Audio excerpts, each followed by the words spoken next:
Right now, somewhere in your skull, a quiet machine is inventing a problem that does not exist, and it is very, very good at its job. You felt it this morning. A text left on read, a glance from a stranger that lasted a half-second too long, a meeting where you said one slightly clumsy thing and then replayed it on a loop for the rest of the day. None of it was real danger. All of it felt like danger. That gap between what is actually happening and what your mind insists is happening is where most of your anxiety quietly lives. To understand why, you have to meet the part of you that never got the memo that the world stopped trying to kill us. For nearly all of human history, your ancestors lived inside a brutal arithmetic. If you mistook a stick for a snake, you lost a little energy and felt briefly foolish. But if you mistook a snake for a stick, you died, and you took your unborn descendants with you. So evolution made a choice on your behalf. It built a brain that would rather be wrong 1,000 times in the safe direction than be wrong once in the fatal one. A brain tuned above everything else to detect threat. Psychologists call the result the negativity bias. It means that bad is simply stronger than good.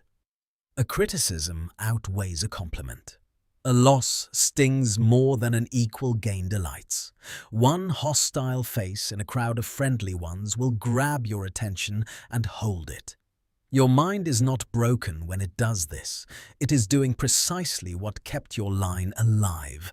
The problem is that the threats it was built for were teeth and cliffs and rival tribes, and the threats it now hunts for are emails, opinions, and the imagined contents of other people's heads.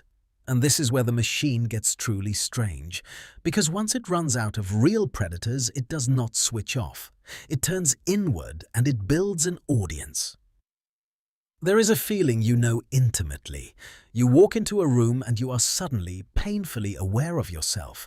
The stain on your shirt, the thing you said, the way you laughed a beat too loud. It feels as though a spotlight is following you, and everyone in the room is watching, noticing, judging. Psychologists actually named this. They call it the spotlight effect.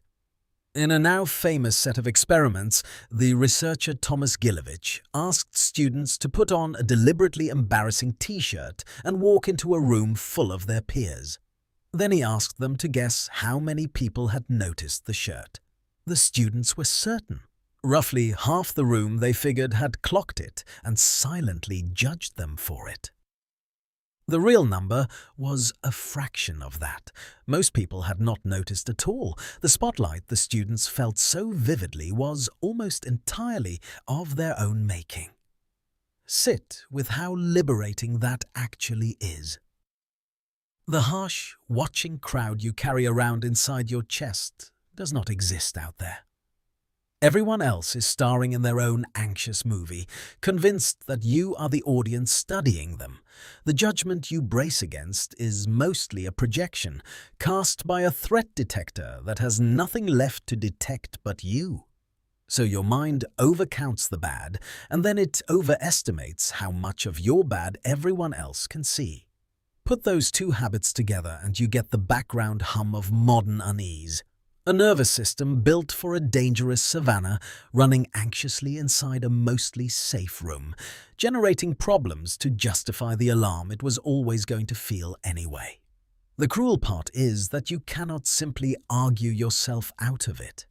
Telling an ancient threat detector to calm down is like telling a smoke alarm it is being dramatic. It does not speak that language. But you are not powerless here. You just have to work with the machine instead of against it. The first move is the smallest one. Name it. The moment you feel that hot flush of being watched and found wanting, label it silently. This is the spotlight effect. This is my negativity bias firing. Naming a reaction creates a sliver of distance between you and it, and in that sliver you stop being the alarm and start being the person who hears it. The second move is to gently test the story. Your mind hands you a confident headline. Everyone noticed. They think less of me.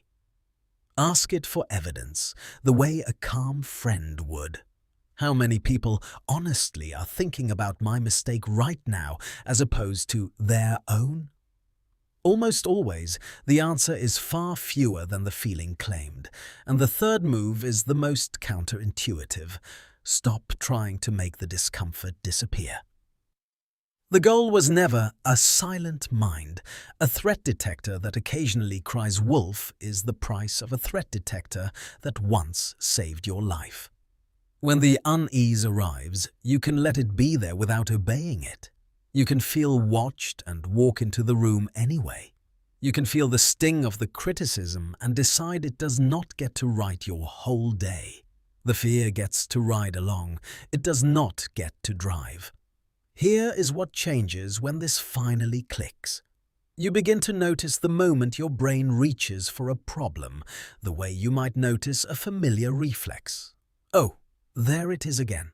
The stranger's glance becomes just a glance. The unanswered text becomes just an unanswered text. The clumsy sentence dissolves back into the ordinary, forgettable texture of being a person among people. The spotlight was never as bright as it felt. The crowd was never as cruel as you feared. And most of the problems your mind invents are simply an old, loyal guard, still standing watch at a gate the danger left long ago. You do not have to fire the guard. You just have to stop believing every alarm it raises, and in that small refusal, that quiet, repeated choice to question the story, something loosens. The room gets wider. The watching fades, and for the first time you get to live in the world as it actually is, not the one your fear keeps quietly building behind your eyes.